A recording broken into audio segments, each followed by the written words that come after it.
নমস্কাৰ কৃষক বন্ধুসকল, অন্য এটা ভিডিঅ'লৈকে আপোনালোকক স্বাগতম জনাইছোঁ।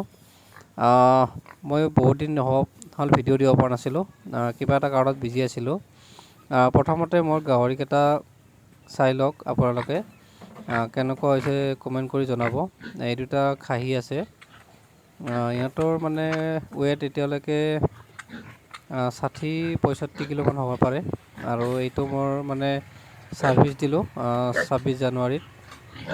এইটো তৃতীয়বাৰ হিটত অহাৰ পাছতে মানে ছাৰ্ভিচ দিয়া হৈছিল। আৰু ইয়াতে মোৰ লাৰ্জৰ টিয়কচাৰ 5টা আছে। ইয়াতে মানে 3জনী আছে মোৰ ফিমেল আৰু 2টা খাহী আছে। ইহঁতক একেলগে ৰাখিছোঁ এতিয়া, পাছত মানে বদলা বদলি কৰিব লাগিব। আৰু আপোনালোকে গ্ৰথটো দেখা পাইছে, বহুত ধুনীয়া হৈছে। আৰু ইয়াতে মোৰ 2টা লাৰ্জৰ টিয়কচাৰ আছে, ইহঁতৰ বৰ্তমান মানে এতিয়া গাভিন হৈ আছে। ইয়াৰে মানে এটা 1 ডিচেম্বৰ দিছিলোঁ আৰু এটা 5 ডিচেম্বৰ দিছিলোঁ। আৰু ইহঁতকো এতিয়া মানে বেলেগ বেলেগ কৰিবলৈকে সময় হৈছে আৰু কালি পৰহিৰ ভিতৰত চেঞ্জ কৰি দিম। আৰু ইয়াতে মোৰ বৰটো আছে, মই আমাৰ হিৰ'। এতিয়া মানে ইয়াক বৰ্তমান অকলে ৰাখিছোঁ। আৰু দেখা পাইছে আপোনালোকে গ্ৰথটো বহুত ধুনীয়া হৈছে। কাৰণ আপোনালোকেও গ্ৰথটোৰ কাৰণে কি কৰিব লাগিব, দানাটো আপোনালোকে মানে ভাল খুৱাব লাগিব, তেতিয়াহে মানে গ্ৰথটো ভাল হ'ব। আৰু বহুতে ফাৰ্মাৰ্ছে এতিয়া মানে মোৰ পৰা দানা আনি মানে বহুতখিনি ভাল পাইছে এতিয়ালৈকে।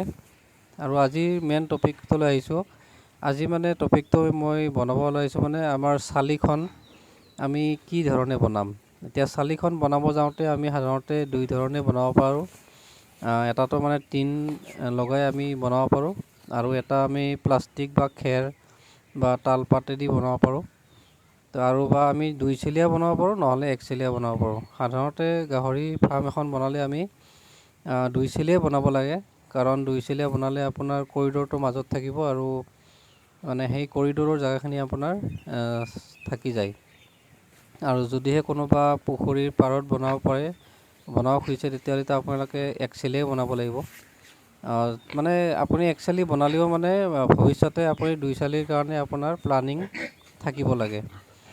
তেনে ক্ষেত্ৰত আপোনালোকে যদিহে মানে এতিয়া প্ৰথমতে টিন যদি লগাইছে, আপোনালোকে পাৰ্মানেণ্ট হৈ যাব।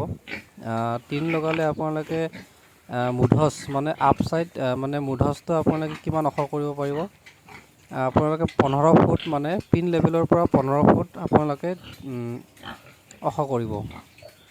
আৰু ডাউন ছাইডটো আপোনালোকে 10 ফিট কৰিব টিন লগালে।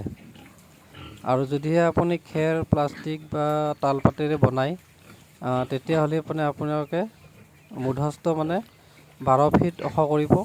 আৰু ডাউন ছাইডটো মানে আপোনালোকে 8 ফিট কৰিব, যদি আপোনালোকে খেৰ বা তালপাত বা প্লাষ্টিক ব্যৱহাৰ কৰিছে। মোৰো বৰ্তমান মানে 12 ফিট ওখ আছে এই মুধচ মানে আপ ছাইডটো, আৰু ডাউন ছাইডটো মোৰ 8 ফিট ওখ আছে। আৰু 8 ফিটতকৈ মানে আপোনালোকে কম নকৰিব আৰু যদি 2 চালি বনায়। আৰু এতিয়া আহিছোঁ মানে 1 চালিৰ ক্ষেত্ৰত আপোনালোকে কি কৰিব। 1 চালি যদি বনায়, আপোনালোকে আপ ছাইডটো মানে 10 ফিট বনাব। টিং বা খেৰৰ দুয়োটা ক্ষেত্ৰতে 10 ফিট বনাব পাৰে। আৰু যদি ডাউন ছাইডটো আপোনালোকে টিনৰ ক্ষেত্ৰত 8 ফিট বনাব, আৰু খেৰ বা তালপাতৰ ক্ষেত্ৰত আপোনালোকে 6 ফিট বনাব। আৰু 6 ফিটতকৈ মানে তলত মানে কেতিয়াও বনাব নালাগে, তেতিয়া আপোনালোকৰ মানে বতাহটো ৰখাই দিব পাৰে। তো সেইকাৰণে আপোনালোকে লাষ্ট 6 ফিটলৈকে ডাউন ছাইডটো আপোনালোকে দিব পাৰে। আৰু এতিয়া বৰ্তমান আপোনালোকে দেখিছে, মোৰ ভৱিষ্যতে মানে 2 চালি বনোৱাৰে পৰিকল্পনা আছে। সেইকাৰণে মানে এতিয়া মই বাঁহেদিয়ে মানে এতিয়া বনাইছোঁ।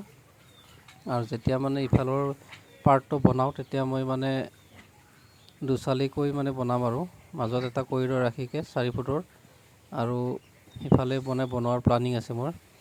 আৰু মই ইয়াতে ইটা আনি থৈছোঁ, মানে এটা ক্ৰিপ ৰুম বনাম বুলি ভাবিছোঁ। আগতে আপোনালোকক কৈছিলোঁ। এতিয়া মোৰ ডেলিভাৰী ৰুম 2টা বনাম, কাৰণ 2টা মোৰ প্ৰেগনেণ্ট আছে এতিয়া। তাতে মানে ক্ৰিপ ৰুম 2টা বনাব লাগিব, মানে 2 ফুট বহলটো দিম আৰু 4 ফুট মানে দীঘলটো দিম। আৰু তাতে আৰামছে মানে 10টা-15টালৈকে পোৱালি থাকিব পাৰিব। ঠাণ্ডাৰ দিনতো মানে বহুতখিনি ছেভ হ'ব। আৰু আপোনালোকেও এনেকৈ ক্ৰিপ ৰুম বনাই ল'ব। মই যেতিয়া ক্ৰিপ ৰুম বনাম, তেতিয়া আপোনালোকক দেখুৱাই দিম।